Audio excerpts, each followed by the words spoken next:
Hi, welcome back to Elements in Focus. My name is Rheaume, the Director of Financial Planning.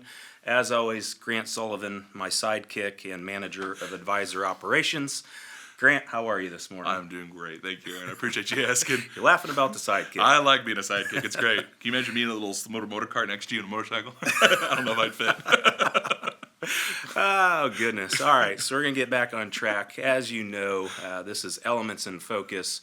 We are covering our 5 critical elements, and each week we will break these elements down: your life after work, tax planning, the investment playbook, risk management, and life happens. And today we're focused on that legacy planning topic. So, Grant, one of the questions we get asked a lot or just brought up in meetings is why are IRAs, or why do IRAs, why do they not belong in a trust? Oh my gosh, yes, Aaron. So there's so many things to cover. I'm going to cover as many of the high-level ones as possible and really conserve our time too, because we'd love to talk to you about these in a meeting as well. So IRAs are unique, right? I is really the key here. That stands for individual.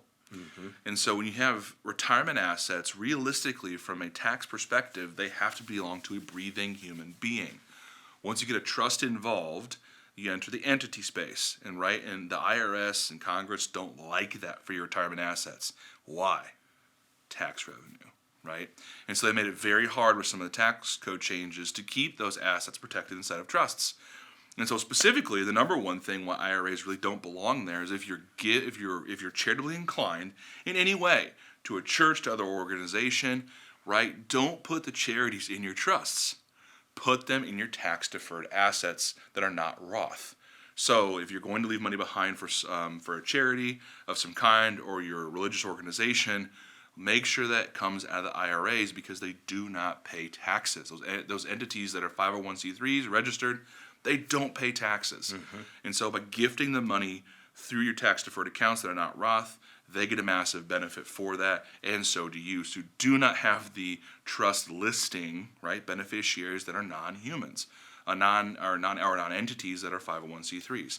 The second is tax code. The tax code inside of trusts triggers at a much different rate. So under $15,000 of income, you trigger the top tax rate, which today is 37%. Over. Correct, thank you. Over $15,000, Yes. You trigger 37%. You heard that right.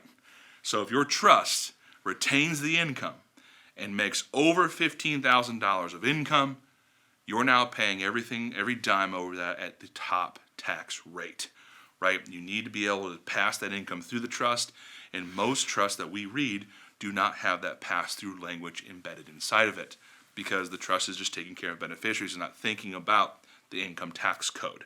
So a lot of complication discussion there. Anything you want to add to that? No, Grant, that was great. Yeah. And so please, if you have an estate document that needs updated, or you're creating estate documents and you have massive tax-deferred assets, please give us a call. Yeah, so give us a call. Specifically, reach out to Darren.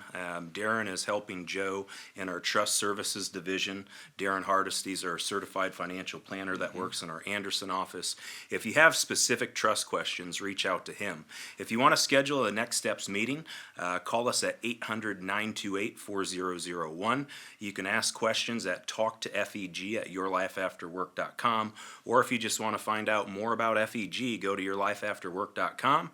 Research us, look at the articles, the content, the stuff that we have on the website. We're more than happy to answer questions and have you in for a complimentary meeting. Thank you for watching, and have a great day.